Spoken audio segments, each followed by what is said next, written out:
right, so once you click the link to get to the academic trackers, it does bring you here to the SharePoint site, and it may unfortunately ask you to authenticate after you click the link to make sure you're part of the organization.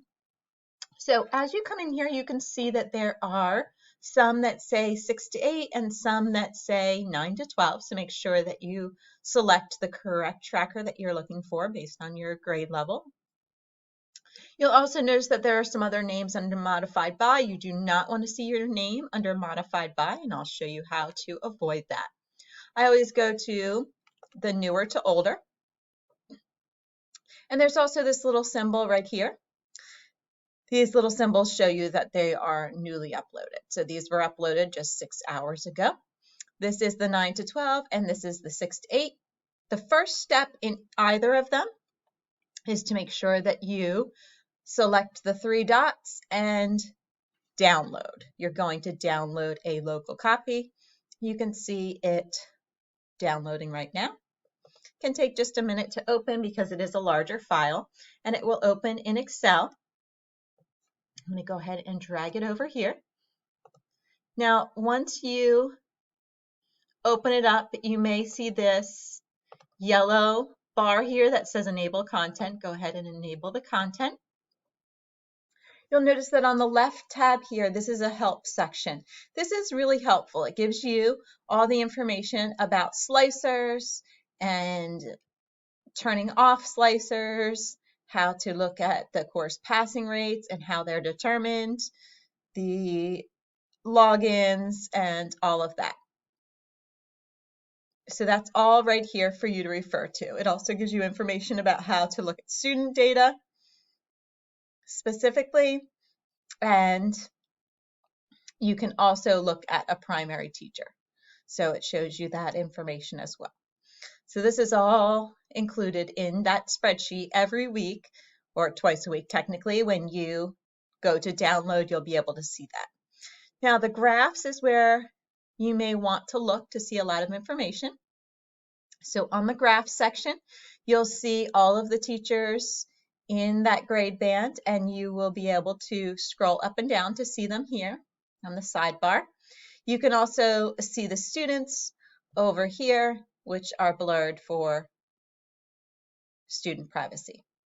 So when you go and you want to select any of these specific teachers or students, you would click on them. When I click on them, you'll notice that this little funnel symbol here indicates now that I have a slicer. So I have filtered for something. If I want to clear this filter, I can click here. If I want to clear all, I can click here. But this is helpful to know that this symbol is there, because sometimes you start clicking, you're clicking on a student, and then that shows up, and then you're clicking on a teacher, and you realize you can't really see what you wanted to, and that's because you have applied too many filters at once, and you're not really looking at what you wanted to do. So on this teacher that I've clicked on now, you can see course passing rates, you can see course averages. On that help tab, it tells you the difference between the gray and the colored. So that goes through the description of that. It also shows you here, this is 1 year ago, not tied to slicers. And then this year is the current is in blue. It shows you the students that are passing all courses, the percent, students that are failing 50% or more of their courses, and so on. And you can see student attendance and logins and all kinds of stuff there. So that's one thing that you can look at. You can obviously click on individual students and get information. So if I want to do that, I'm going to unclick the filter for the teacher name that I clicked, and I would instead go over and click on the student that I'm looking for. When I click on that student, you'll say this is all of their information. It shows their passing, all of their courses, and they are doing well. So this is a good student. So you can see here in one course, they have between a 70 and 79. In another, they have 80 to 89. And then in the rest of their courses, they're between 90 and 100%. So all of this can be done just by clicking on the student name. Again, if I want to switch to a different student, I'm going to clear that filter and select a different student's name. So it's very useful for finding information. When you click on a student, it does show you exactly who their content teachers are. So you can use that to look at different passing rates for that student. You can also go to student data, and that gives you more options. And you can also go to classroom teachers on the bottom here in these tabs. So if I went to student data, I can go up and I can select my course. So if I want to scroll down and find the course that I teach, let's say, for instance, it is accounting. I'm going to click on that course. It shows you the advisors on the side as well.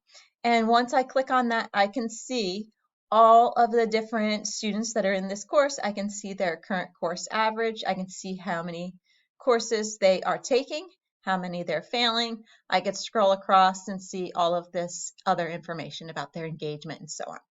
One other thing that's helpful in this screen is once you have seen all of the students who are in your course and you're looking at them, maybe you want to look and you want to really put some effort into your bubble students.